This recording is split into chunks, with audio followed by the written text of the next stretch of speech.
Hello and welcome back to Somewhere in Wisconsin. It's a Broadhead Tuning Day today, so we're going to go ahead and get started with that right now.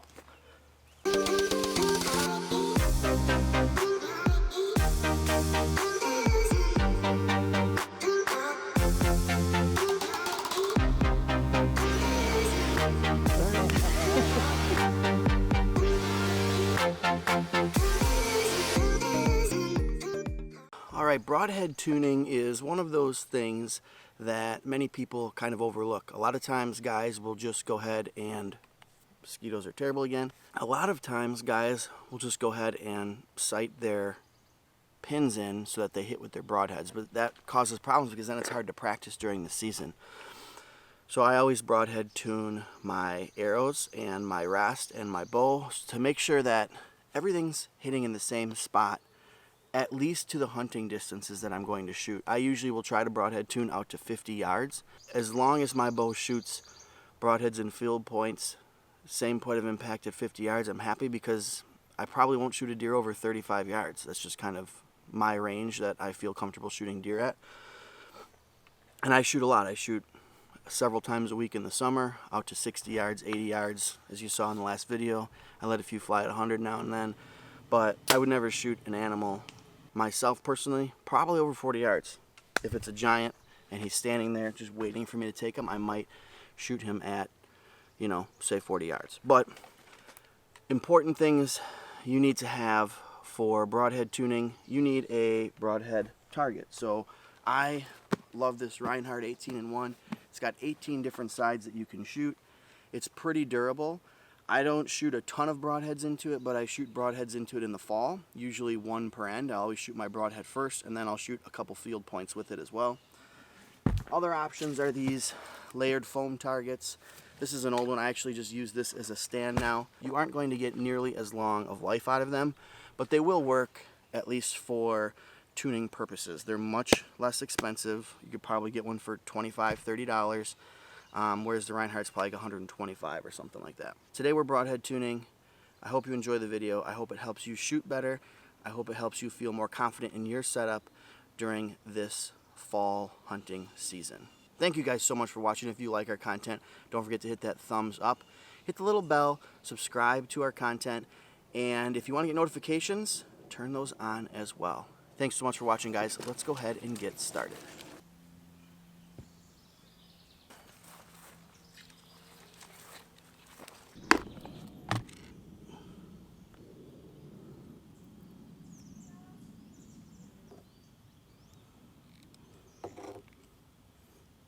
I'm going to shoot the right spot over there.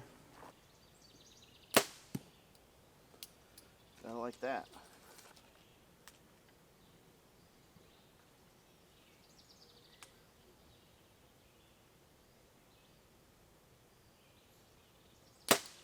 Whoops. That's why we warm up.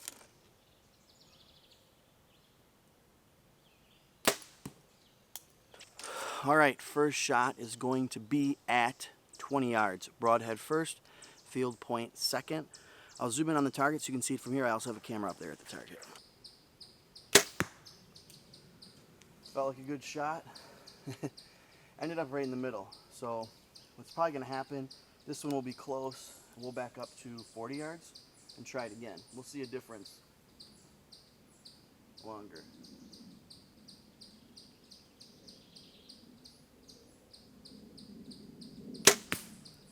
Okay, good shot. They slap together. Let's go up there and take a look at them. After walkback tuning and modified French tuning, I was expecting my arrows to actually be in a nice vertical line. I thought maybe I would have to have some rest adjustments for my vertical, but this is my first shots at 20 yards.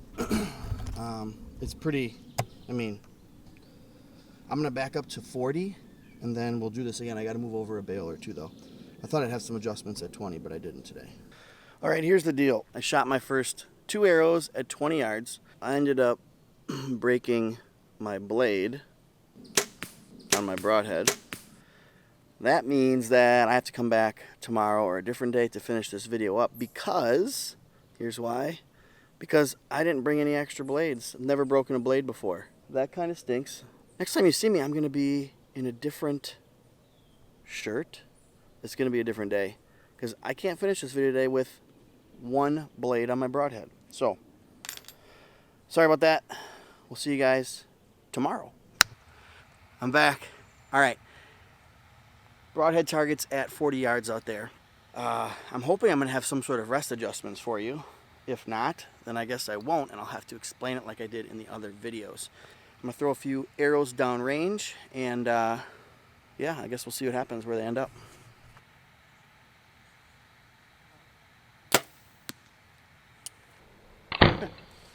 That broadhead is literally hitting dead on at 40 yards.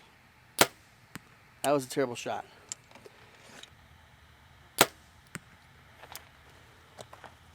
All right, no lie.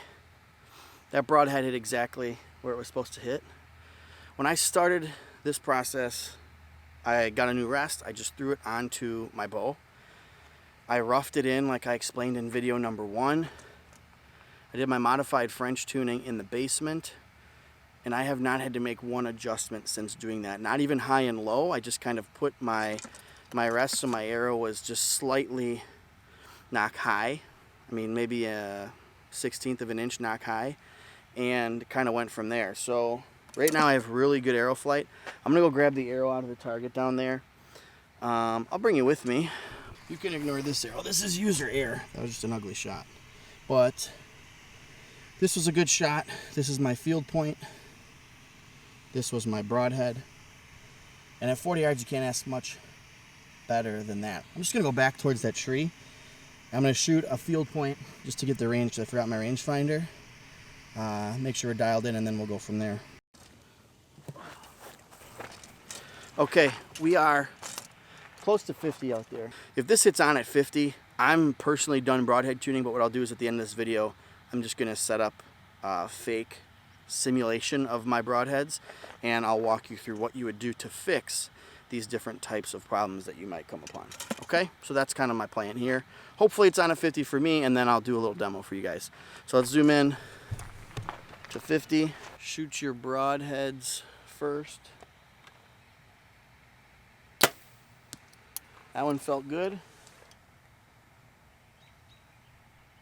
It's a little right, but not anything that I'm really worried about here. I'm just gonna shoot a group down there.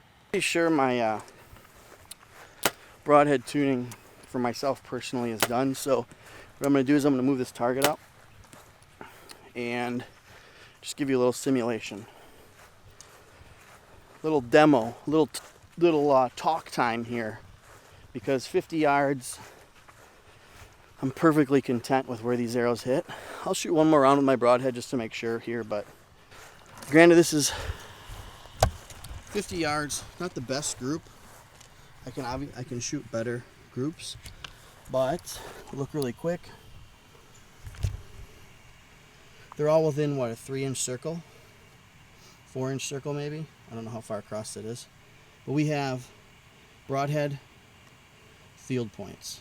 Okay, so what I'm going to do, I'll shoot another round with my field points and broadheads, and maybe we'll just see. Maybe this was a fluke. Maybe it actually is flying right. I'm not sure. So we'll take a look at it, and we'll see what happens. Right.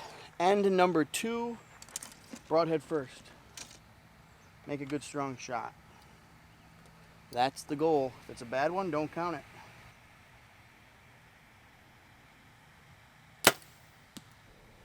All right. That's in that circle, kind of on the at about 7 o'clock. All right, 2 arrows that end. Broadhead here, field point here. I'm pretty happy with that. So that's what I'm going to say. 50 yards, dialed in, broadheads, field points. What I'm going to do now, I'm just going to set up kind of a fake broadhead tune for you. I'm just going to shoot 4 arrows, and then we're going to go get them and put them on the table here, and we're just going to talk about it. Here is my quick demo on how to broadhead tune. Let's say this is our field point. This white one's going to be our field point. That's the arrow we shot. Let's say we're at 20 yards. And if we shot an arrow and it hit right here, it hit left of our field point. To get this arrow in line with the field point, to make them hit together, we want to move our arrow rest a 32nd of an inch to the right towards our field point. What you're going to do then, after you make that adjustment, you're going to walk back to 20 yards. You're going to shoot an arrow again. And more often than not, that little bit of change will move this arrow closer. But what's going to happen, these points of impact are going to move over on the target. And because that happens, you're going to have to re-sight in to get back to center. So you hit left, you're going to move your arrow rest to the right until they hit together. Then you're going to re-sight in so that those arrows hit centered on the target. Then you're going to go back to, say, 40 yards. And maybe you're going to have that again. You're going to hit left again. Okay, you make another small minor move, a 32nd of an inch. You shoot them until they hit together. You keep making little mini adjustments until they hit together. Once they hit together, re-sight in for your 0. Okay, if you have a micro-tune rest or a micro-tune sight, it makes the job a lot easier, but it's not necessarily needed. You just have to pay attention and make small movements. That's the key, small, very small movements. Now, let's say that we do this again. We're starting over from scratch, and I shoot my field point, and I hit right here. And then I come back and I shoot my broadhead and I hit low. Okay, that rest adjustment is going to be the same as here. We're going to move it towards our field point. So you're going to move your rest up slightly. You're going to shoot another arrow, broadheaded arrow, and a field point arrow. And they're going to group together. But then they're going to be hitting high. So that group might be up here. So re-sight in to get your 0. Move your target back to 40 yards. Shoot it again. Maybe you hit a little low again. Make another small adjustment. Get them hitting together, but probably high. Move your sight back down so they center up again. So those are the adjustments you're going to make. They're all going to be very minor, small adjustments. That's the most important thing. If these things aren't working and they're not coming together right when you're making these small adjustments, there's something else going on with your tune and your bow. So you might want to take it to a bow shop or a buddy or someone else who kind of knows how to fix those types of problems. That's where you might have to go back to scratch. Maybe you're getting some arrow contact, some vein contact. Maybe it's something with your grip. But if you have good form and you can execute good strong shots out to 30 yards and you can shoot a decent group of arrows, you should be able to get your arrow flight just absolutely perfect through the air so that you can shoot broadheads and field points. Might add, there's lots of other ways you can get to this end point right here. But most importantly, you have to take the time to actually do it. You can get your broadheads and your field points to hit in the same hole. You saw it. I just did it today at 20 yards, did it today at 40 yards, did it today at 50 yards. So it's possible to do, and it makes shooting much more fun because you're confident in your equipment. You know that when you go to practice, it doesn't matter if you're shooting a broadhead or a field point. It's going to hit in the same darn spot, and you can practice with whatever you want to practice with because you don't have to keep making these sight adjustments to get it back to where you want it to be. Let's say, I'm just going to pull this out. If you have an arrow in kind of a funny spot where it's up in this area right here, let's say it's in that area, it's hitting high and right, that's an instance where you're going to want to adjust your left and right first or your up and down. Don't do both at once. So don't move your rest over a little and down a little. Just move your rest a little bit that way and then come back in. Once you get them hitting right over each other, then adjust the height, or adjust the height first and then the left and rights. But more than likely, if you French tuned, if you modified French tune or walk back tune, you shouldn't have too much left and right. I think the only adjustments at the end with your broadhead you'll have are those vertical adjustments. Your broadhead might be hitting lower or higher, unless you have to make some minor left and right adjustments. That's broadhead tuning in its simplest form through a quick little demo here. But on that note, guys, thank you so much for watching. If you like this series, give me a big thumbs up. It'd be sweet if we get to 100 likes on this video. That would really help me out and help other people find this quick little series here. If you can give me a like, that would be awesome. I would really appreciate it. Help the channel grow, help other people learn about broadhead tuning and so on and so forth. So if you could give me a like, that would be great. Secondly, if you like our content and you want to subscribe to it, you can subscribe to it right down here below. In the fall, I do a lot more duck hunting nowadays than I do bow hunting, but I still love shooting my bow. I shoot a lot in the summers. I shoot all winter long. I just do a lot more duck hunting than bow hunting in the fall. But I always try to post all my deer hunts and all my duck hunts as well. So if you're interested in any of that sort of stuff, you can check it out as well. All right, guys, I'm Chase. We're somewhere in Wisconsin. Don't forget to give that like right down below. If you have any comments, questions, we can talk them out down here below as well. Or you can DM me on Instagram, and I can help you work through your issues there. Send me a picture, send me a story, whatever you want. I'll help you work through your broadhead tuning problems. Hope you guys have a good one. We'll see you later.